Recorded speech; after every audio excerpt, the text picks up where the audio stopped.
Kemenko Perekonomian meminta kementerian terkait untuk segera menindaklanjuti berbagai komitmen investasi yang didapatkan dalam konferensi tingkat tinggi G20. Prestasi yang dicapai selama gelaran G20 diharapkan dapat menjalankan berbagai proyek untuk kepentingan ekonomi di dalam negeri. Pemerintah meminta kementerian dan lembaga terkait untuk segera menindaklanjuti dan monitoring berbagai komitmen investasi yang didapatkan dalam konferensi tingkat tinggi G20 di Bali November lalu, di mana prestasi yang dicapai selama gelaran event akbar tersebut diharapkan dapat menjalankan berbagai proyek maupun inisiatif untuk kepentingan ekonomi dalam negeri.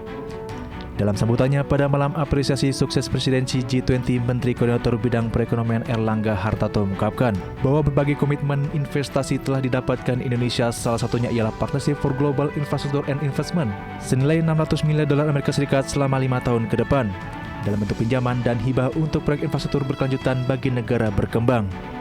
G20 kita berhasil melakukan kompilasi terhadap 226 proyek atau program yang sifatnya multilateral dan 140 proyek bersifat bilateral dan nilainya sebesar 71,5 miliar.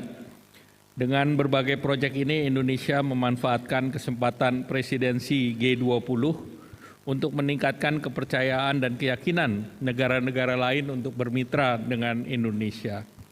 Dengan komitmen ini, investasi yang dicapai selama G20 diharapkan Indonesia dapat menjalankan berbagai proyek atau program inisiatif tersebut untuk kepentingan ekonomi Indonesia. Selain itu juga terdapat pendanaan dalam skema Just Energy Transition Partnership senilai $20 miliar Amerika Serikat atau setara 311 triliun rupiah selama 3 hingga 5 tahun ke depan untuk membiayai proyek energi hijau di tanah air. Tidak hanya itu, KTT G20 juga berhasil melakukan kompilasi terhadap 226 proyek multilateral dan 140 proyek bilateral dengan nilai $71,5 miliar Amerika Serikat. Dari Jakarta, Tim Liputan IDX Channel.